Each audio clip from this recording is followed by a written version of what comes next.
Hi friends, इस वक्त है हम लोग न्यूयॉर्क सिटी में और आज के इस वीडियो में हम लोग वॉक करने वाले हैं मैकी स्टोर से लेकर ब्रायंट पार्क तक। मेरे लेफ्ट साइड में जो आप सजी हुई बिल्डिंग देख रहे हैं, ये मैकी का स्टोर है।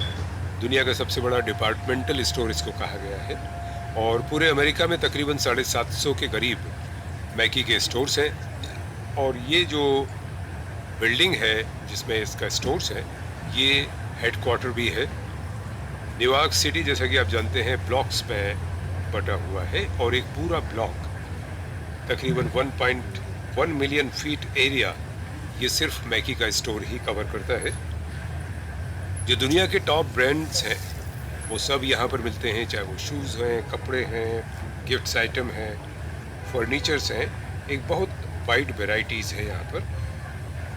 और ये बिल्डिंग भी बहुत एक्सपेंसिव है, तकरीबन 3 बिलियन से ज़्यादा कीमत की मैकी की ये बिल्डिंग यहाँ पर बनी हुई है हेराल्ड स्क्वायर पर।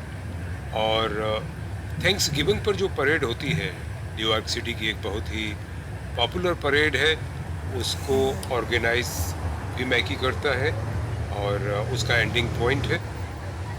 यहाँ से हम लोग वॉक करते हुए इस वीडियो को एंड करेंगे ब्रायंट पार्क पर। एक 6 एकड़ से भी बड़े एरिया में ब्रायंट पार्क फैला हुआ है। वहाँ पर बहुत सारी एक्टिविटीज़ होती है और एक दुनिया का बहुत popular public busiest place Bryant park को कहा गया है, जो आप इस वीडियो के एंड में देखेंगे।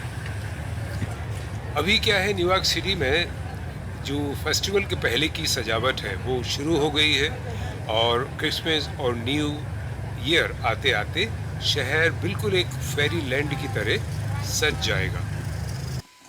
So most of the people they ask what is the best times to visit New York City. I mean, there is no bad time to visit New York City. Whether you are looking to celebrate Christmas in the city or you prefer the warmer weather, there are tons of bucket list experiences for travelers throughout the year. For pleasant weather, the best times to visit is in the springtime, April to June, and the fall, September to early November. Though if you are not looking for the cheapest time to visit, mid-January to the end of the February is the best times to go. So here is some tips I can give you if you are visiting NYC during the winter months. There is a chance it might snow. Pack enough layers to keep you warm while you are exploring and bring along your biggest coat or more clothes with you. So some people ask that what the language the New Yorkers speak. I mean, English is the main language spoken in New York, but because of the city was a hub for immigration, so it's a melting pot of cultures. You will often hear a lot of Italian and Spanish while out and about.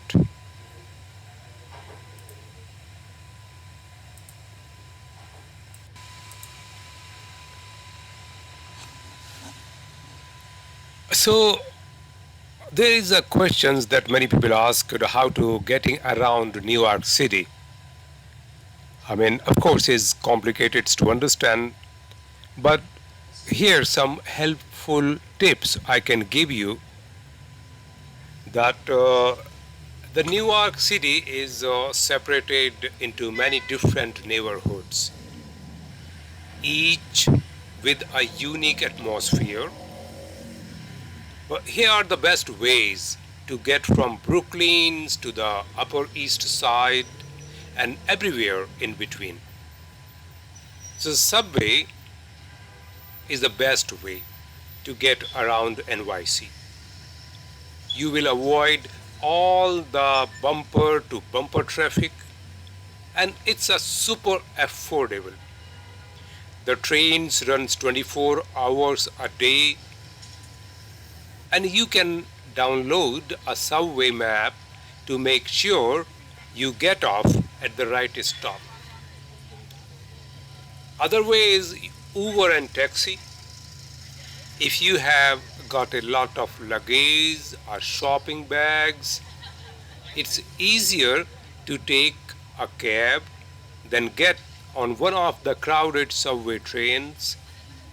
You can easily hail a yellow cab from the street or request a ride with Uber, even though taxis are in an iconic part of NYC culture. So I highly recommend taking an Uber.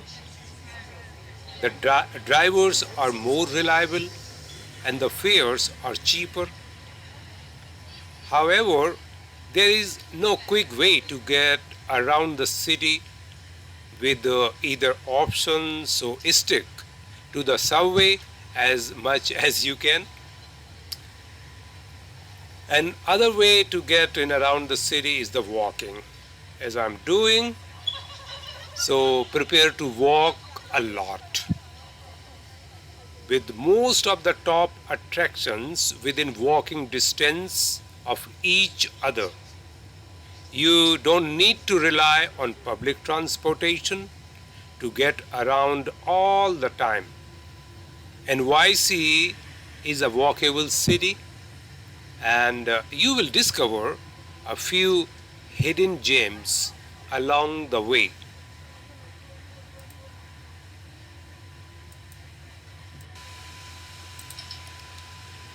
So, the average cost of an Uber and Lyft or taxi ride in the city from the JFK or LaGuardia airports can be range from 40 to $160 depending on the service and timing.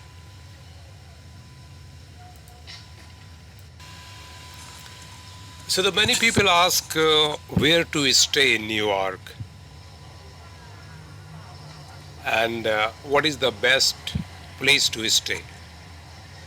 So I would like to say that the best place to stay in New York is Midtown Manhattan. Is the most obvious area to stay in the New York City. It's where most of the city's accommodation is located, nearly all within walking distance of key attractions such as Times Square and Empire State Building and Central Park.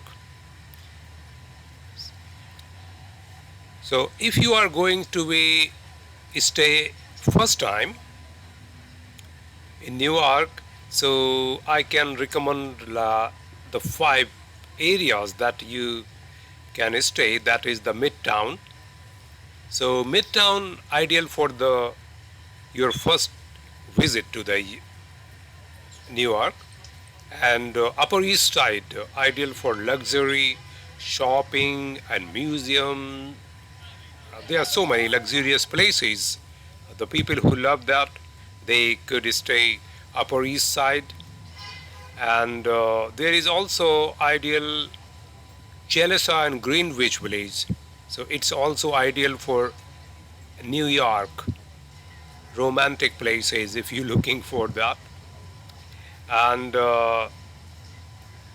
Queens. If you are looking the budget stay, so the Queens is ideal for travelers who is on the budget trip.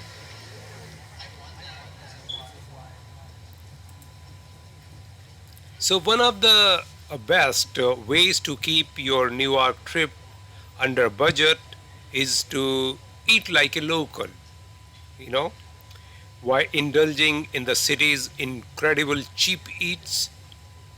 We are talking breakfast cart bagels, $1 pizza slices, like halal food and more. So many food all around on the street food. and that's good. You could eat that. And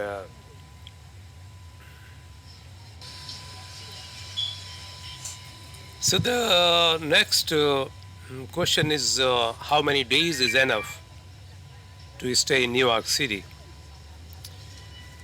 So you will need at least a full 3 days and 2 nights to get a taste of everything city have, and three of the most popular NYC attractions are the Statue of Liberty, the Empire State Building, and Central Park.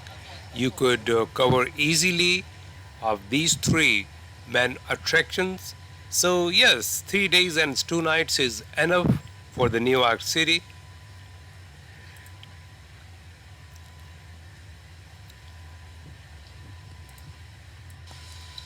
So for 3 days, I mean, how much you need money for the 3 days in New York? So the average price of a weekend 3 day trip to New York City is like 1,000 plus for a solo traveler, and if you are couple, then something 1,800 to 2,000 for couple, and 2,000 plus for a family of 4 people. If you are visiting as a family here, so you need something like 2,500. Because New York City's center hotels range from 322 to 800.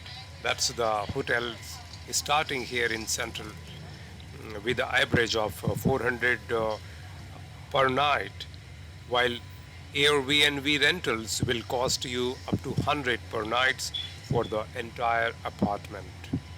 And the hostels is cheaper for the one solo travelers, and it could be like a 50 to $60 for the hotels, where you can still stay with other travelers like that. So just basically you have to be like $100 per day is if you are a solo traveler, $100 for per day is enough for the New York City. It could cover all your expenses, and just like life, some of the best things in New York are free. Spending a day at Central Park would be fantastic and could be completely free. And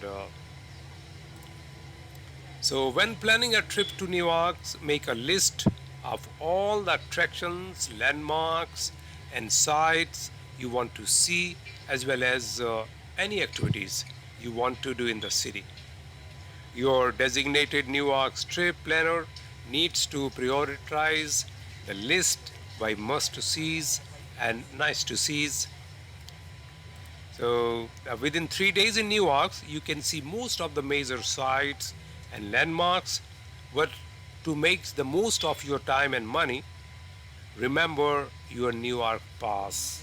A lot of activities and attractions mentioned in this in this video, I try to include it. So, just to understand, the New York City is not just a Manhattan. Take the train anywhere and everywhere. Understand the subway etiquette. Ride a bike. Bring cash. Understand NYC lingo. Don't eat a slice of pizza with a knife and fork. Eat all the food. I mean, so many things you have to be. And yes,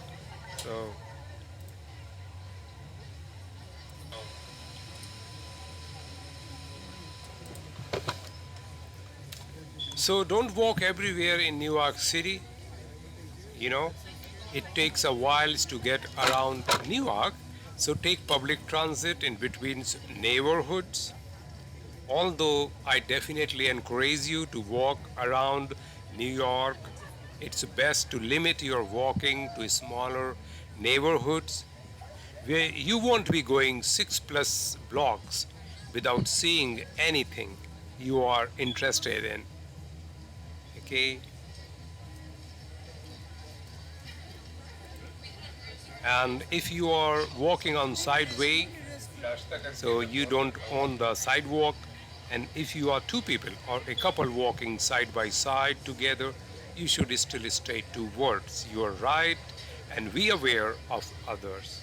Avoid looking at your phone or texting while walking on a crowded sidewalk or into out of a crowded subway exit or entrance. Be careful. So yeah, that's the do's and don't you can use whenever you are in New York City. So have fun. We'll see you next in another video.